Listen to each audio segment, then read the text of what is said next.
Prince Harry doesn't want the crown, but that doesn't mean that he's unwilling to define his place within the British royal family in the build-up to his marriage. And no, we don't just mean that he's the dreamiest of the royals. Though, also that his actual role at the moment is a bit more serious than that. We're involved in modernizing the British monarchy. The British monarchy is so complex, because the monarchs have no real political power anymore.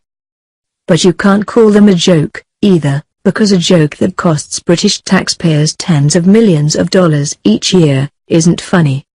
Last year alone, the British royal family was sustained by $48 million from the British government, while the rest of the royal budget was made up of by revenues based upon the family's vast wealth.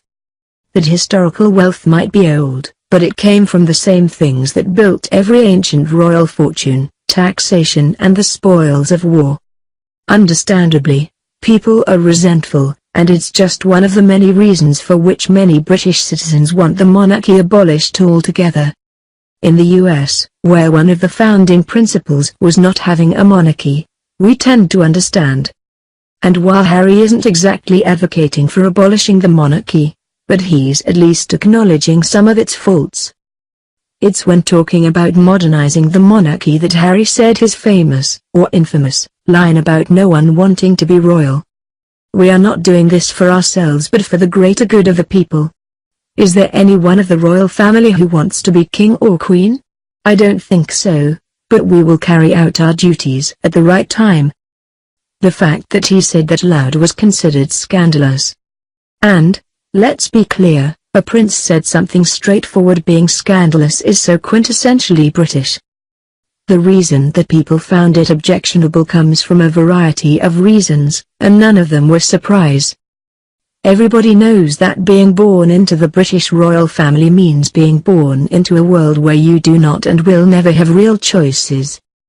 You have a lot of responsibility, no actual authority, and your life is scrutinized almost beyond belief, starting at a very young age and through no fault of your own. It's trite to call it this, but it's a gilded cage. But to someone living below the poverty line, complaints about wealth and privilege aren't what you'd call endearing. Especially when those folks consider how many millions of British taxes go to help a family that needs no help and that arguably contributes nothing substantial in return. They're sort of cultural symbols, right? Imagine if the Statue of Liberty cost US taxpayers $48 million per year. It costs, like, $13 million per year, paid for by New York State last we checked, and generates hundreds of millions in local revenue. We think that Harry is thinking of children he might have and also thinking of his niece and nephew, Charlotte and George, and the sort of monarchy that he'd like for this next generation of royals to inherit.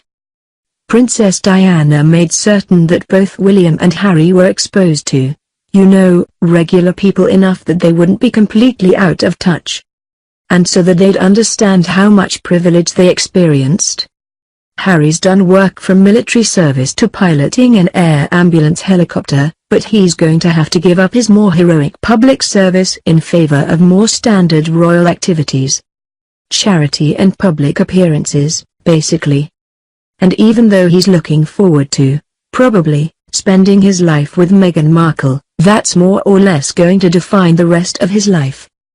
He's kind of vague about what it means to modernize the monarchy. He has to want a better and more choice-filled life for his descendants. And also, a modernized monarchy could mean a better arrangement for the British people. Some have suggested that the situation that Harry complains about has no American celebrity parallels. But it's worth pointing out that, say, Paris Jackson certainly never chose to be Michael Jackson's daughter.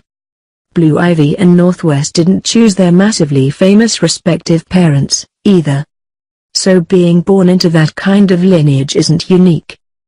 But royal responsibilities are, even if they're only ceremonial.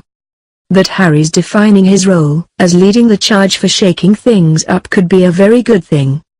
Though it might rub some traditionalists the wrong way, but that's sort of how you know that you're doing the right thing. He really is the better prince, right?